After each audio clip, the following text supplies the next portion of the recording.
Fala aí pessoal, vou trazer para vocês aqui nesse vídeo uma novidade do Trello: mover cartões em massa sem nenhum power-up. Esse recurso está disponível quando você acessa o Trello pelo seu computador. E é muito simples.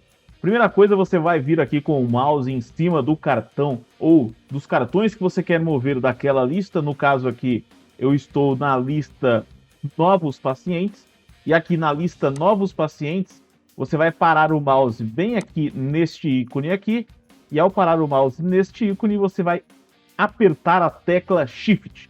Apertou a tecla Shift, você vê que mudou ali em cima, aquele ícone mudou por um tiquezinho para você dar um visto. Deu um visto, você pode soltar a tecla Shift e vir selecionando os cartões que você quer mover para outra lista, assim, para mover vários cartões em massa. Aqui eu selecionei vários cartões, vou mover aqui, ó, clicou, segurou, arrastou, movi aqui para nova lista. Quais são as limitações?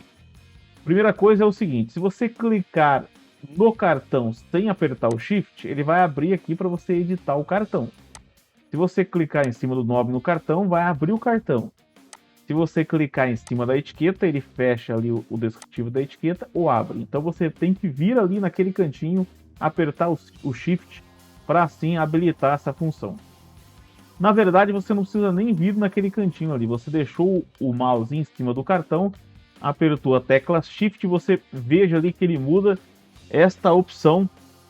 Ele muda essa opção para você dar o tique e ir selecionando. Agora, se você selecionou aquele cartão e ir para o último segurando o Shift, ele vai selecionar todos os cartões para você mover.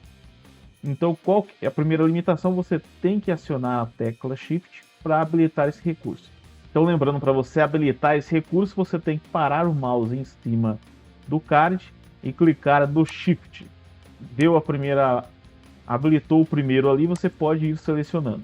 E você pode tirar parar de pressionar o Shift, a tecla Shift, que habilita até você selecionar cartões de listas diferentes de ordem aleatória. Veja aqui que eu selecionei cartões aleatórios de listas distintas. Agora eu vou pegar e vou mover todos aqui para nova lista. Veja que foram todos. Se eu habilitar esse recurso segurando o Shift e continuar segurando o Shift, eu não consigo selecionar das outras listas. Eu tenho que parar de pressionar a tecla Shift, aí ele habilita eu ficar selecionando tudo. Se eu selecionei um errado, é só eu ir ali naquele que eu marquei e clicar em cima dele, ele será desmarcado para assim eu conseguir mover todos esses cartões em massa. Essa é uma novidade que chegou recentemente aqui no Trello em 2026. Acompanhe outros vídeos aqui no canal com dicas de Trello e produtividade. Se você quer conhecer um pouco a mais, curso Trello Ninja, o meu curso, aqui na descrição desse vídeo. Curta, comenta, compartilha e se inscreva no canal para acompanhar mais vídeos sobre Trello e produtividade.